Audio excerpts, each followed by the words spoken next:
Let's go to Philemon chapter 1, verse 1. Philemon chapter 1, verse 1. Philemon, first chapter, first verse, only chapter. I, Paul, am a prisoner for the sake of Christ, here with my brother Timothy. I write this letter to you, Philemon, my good friend and companion in this work.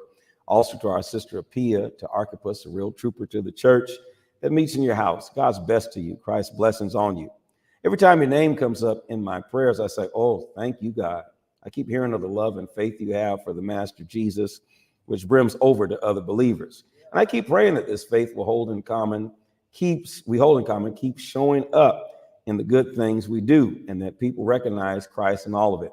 Friend, you have no idea how good your love makes me feel, doubly so when I see your hospitality to fellow believers, to call us the slave your friend.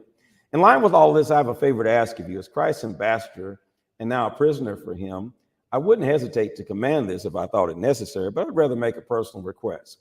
While here in jail, I fathered a child, so to speak, and here he is, hand-carrying this letter. Onesimus. He was useless to you before, now he's useful to both of us. I'm sending him back to you, but it feels like I'm cutting off my right arm in doing so. I wanted in the worst way to keep him here as you stand in to help out while I'm in jail for the message, but I didn't want to do anything behind your back, make you do a good deed that you hadn't willingly agreed to.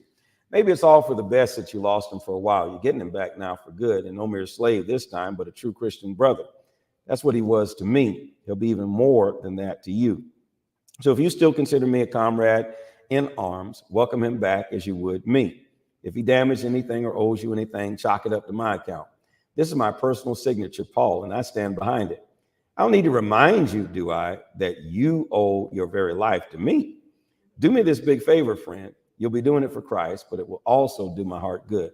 I know you well enough to know that you will. You probably go far beyond what I've written. And by the way, get a room ready for me. Because of your prayers, I fully expect to be your guest again. Epaphras, my cellmate in the cause of Christ, says hello. Also my co-workers, Mark, Aristarchus, Demas, and Luke. All the best to you from the Master, Jesus Christ. And everyone says, this is the word